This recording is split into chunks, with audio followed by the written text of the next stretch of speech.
It's 3 in the morning over Iran. 13,000 feet up, in the pitch dark, a shape you can't see and can barely hear is banking into a slow, wide circle. It's an American AC-130, a flying fortress, a cargo plane rebuilt into a floating gun battery, bristling with cannons down its left side. Inside, in the green glow of thermal screens, the crew has found the target. Vehicles, a compound, figures moving in the dark who have no idea what's above them. The aircraft settles into its orbit, the howitzer swings down, and the first round leaves the barrel with a sound like the sky tearing open. Below, the ground erupts. A second round, a third. Tracer fire pours down in a solid rope of light. There is nowhere to run, nowhere to hide, from something you can't even see.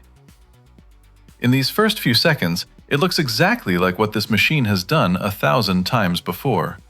Total, one-sided devastation. It looks unstoppable. And then, over Iran, something happens that has never happened to an AC-130 in Afghanistan or Iraq or Somalia. None of that happened. The United States has not sent an AC-130 against Iran, and probably never will. But let's run the scenario anyway.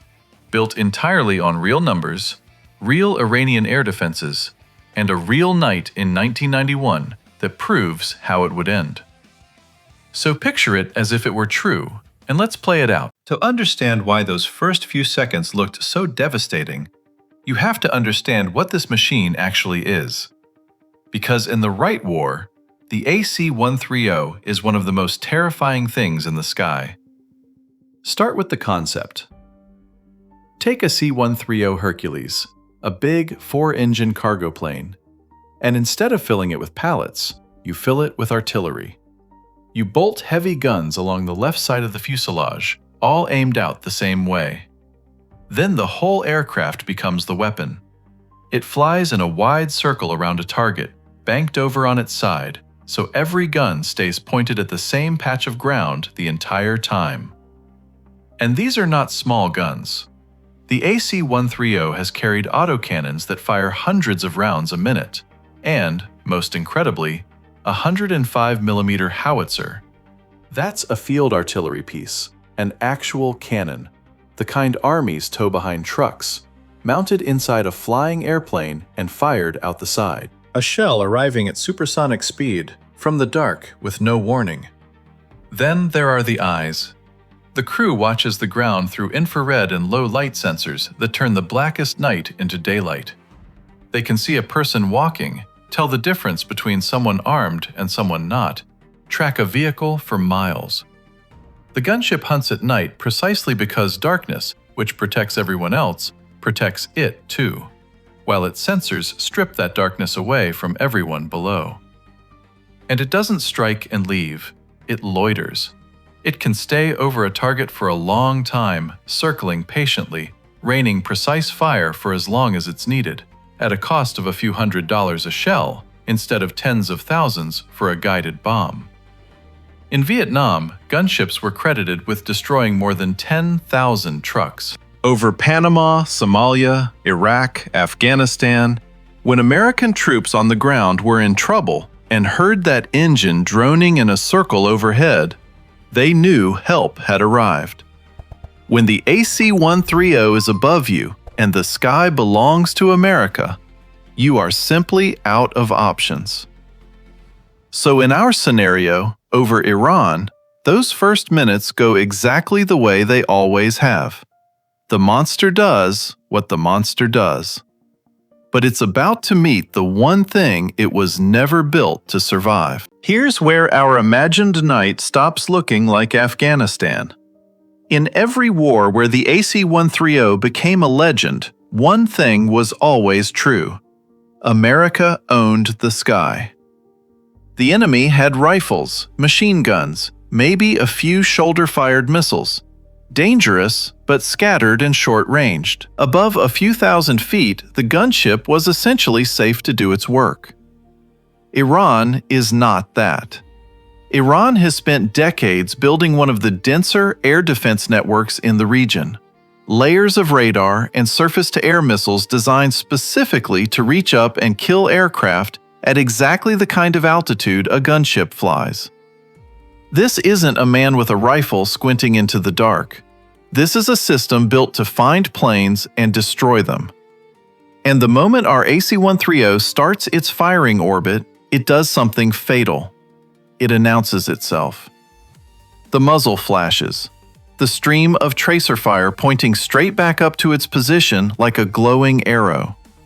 The engines. And above all, the shape. A large four-engine aircraft holding a slow, steady, predictable circle in the sky. For a modern air defense radar, that is almost the easiest target imaginable. It's big, so it reflects a lot of radar energy. It's low, so it's within easy reach. It's slow, so it can't outrun anything. And it's flying in a circle, so once you've watched it for a few seconds, you know exactly where it's going to be next. In our scenario, somewhere on the ground, an Iranian radar operator isn't panicking. He's smiling. Because the hardest part of shooting down an aircraft, finding it and predicting it, the gunship is doing for him. This is the heart of the whole problem, and it's a genuinely cruel piece of engineering irony. The exact thing that makes the AC-130 so deadly is the exact thing that gets it killed. Think about how it has to fight. The guns are fixed, pointing out the left side. The aircraft cannot aim them by turning a turret. It aims by flying the whole plane in a bank, holding a continuous left-hand circle so the muzzles stay locked on the target below. That circle, that pylon turn, is the source of all its power. It's what lets every gun stay on target, what lets it loiter and pour fire on one spot for minutes on end. But hold that thought next to a surface-to-air missile. To keep firing, the gunship must stay low, stay slow, and fly a smooth, predictable circle. And it must keep doing it, right over the target, for as long as it's shooting. It cannot jink. It cannot dive away and keep its guns on target at the same time. The instant it breaks the circle to save itself, it stops being a gunship at all. So it faces an impossible choice that a fast jet never has to make. A fighter drops its bomb and is gone in seconds, twisting and accelerating away. The gunship's whole job is to not leave, to stay and circle and keep firing. Against rifles, that patience is a superpower. Against radar-guided missiles, that same patience is a death sentence. Every extra second it stays to do its job is another second a missile crew has to lock on, launch, and guide a weapon into a target that is politely flying in a straight, predictable arc. And there's no armor that fixes this. You cannot bolt enough steel onto a cargo plane to shrug off a missile designed to kill aircraft. The gunship's survival was never about toughness. It was always, entirely, about the enemy not being able to reach it. Take that one assumption away, give the enemy real reach, and the flying fortress becomes, very simply, a large, slow, brightly lit target holding still in the sky. And if this sounds like theory, it isn't. It has already happened, and it cost 14 lives. The date was the 31st of January, 1991, during the Gulf War, at the Battle of Khafji. An AC-130H gunship, call sign Spirit 03, was supporting coalition troops on the ground. It did exactly what gunships are built to do. It stayed. The fighting below needed it, so it kept circling, kept firing, kept protecting the men on the ground, past the point when gunships are supposed to withdraw, right as the sky began to lighten toward dawn. And in the growing daylight, exposed, low and slow, holding its orbit, it was hit by a single shoulder-fired missile. The aircraft crashed into the Persian Gulf. All 14 crew members aboard were killed. It was the single largest loss of life the U.S. Air Force suffered in the entire war. Sit with the details of that, because our scenario is only a harsher version of it. Spirit 03 was killed by a shoulder-fired missile, a short-range weapon, the least of the threats out there. It was killed in daylight, yes, but it was killed doing the one thing the gunship must always do: stay and circle. Now put that same aircraft over Iran, at night, against radars and full-sized surface-to-air missiles built specifically to reach it. The margin that failed at Khafji doesn't just shrink, it disappears. So let's answer the question we started with. In our imagined night over Iran, how does it actually end for the AC-130? Honestly, it doesn't survive. Sent in first, against an intact Iranian air defense network, the gunship gets detected almost immediately, tracked easily, and killed before it can matter. Not because it's a bad aircraft, it's a magnificent one, but because it would be the wrong tool, used in the wrong way, at the wrong moment. It's like bringing a sledgehammer to a knife fight where the other side has a rifle, overwhelming up close, useless before you ever get there. And this is exactly why, in the real world, no American commander would ever open a war with Iran by sending in gunships. There's an order to these things. First come the assets built to survive contested skies. Stealth aircraft like the B-2 and the F-35, nearly invisible to radar.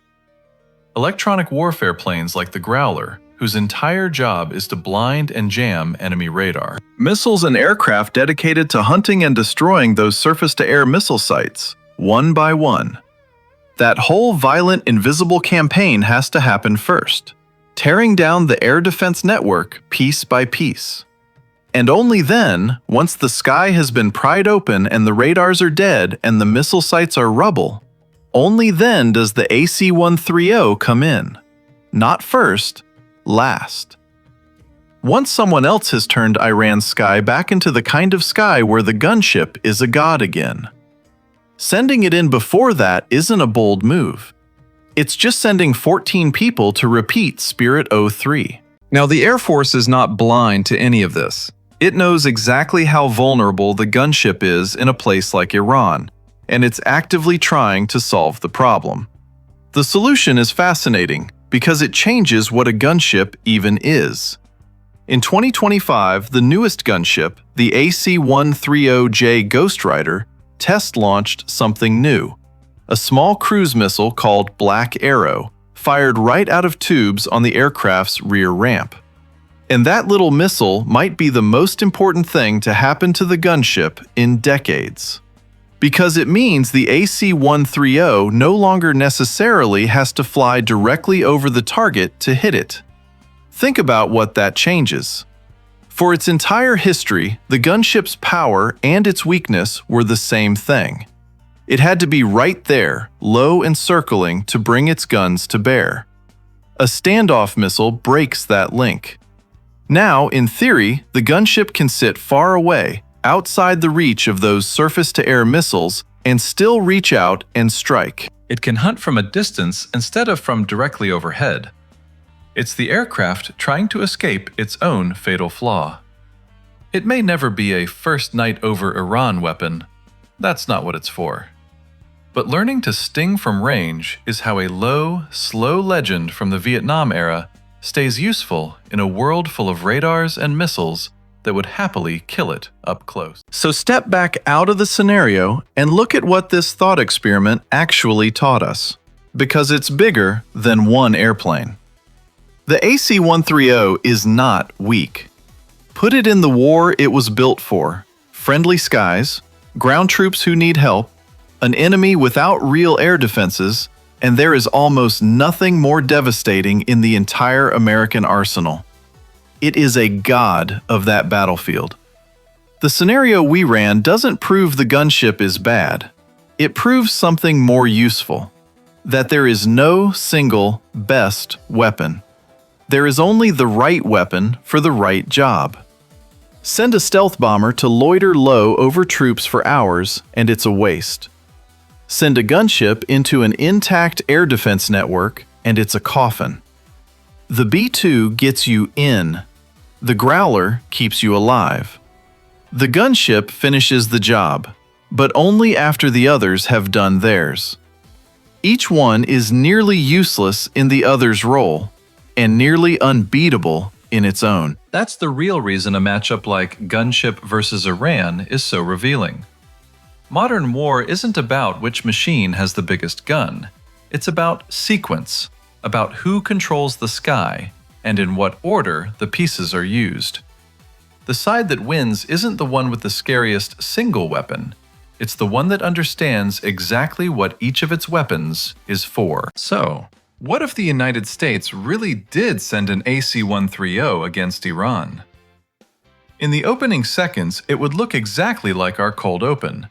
Total devastation. A monster with no equal, tearing up the ground from the dark. And then, very quickly, it would become the most one-sided fight in the other direction. A large, slow, glowing target, flying a patient circle for radars and missiles that were built specifically to end it. It would become Spirit 03 all over again. Not because it's a bad machine, because it would be a magnificent machine, asked to do the one thing it can never do: survive a sky that isn't yet its own. That's the strange, quiet lesson hiding inside a flying gun battery. The AC-130 is proof that in war, being deadly is not the same as being safe. That the very thing that makes you terrifying can be the thing that gets you killed. Put it over the right battlefield, and it is a god. Put it over the wrong one, and all that firepower buys you nothing at all. The gunship doesn't get to choose which sky it flies into, and that, more than any gun it carries, decides everything.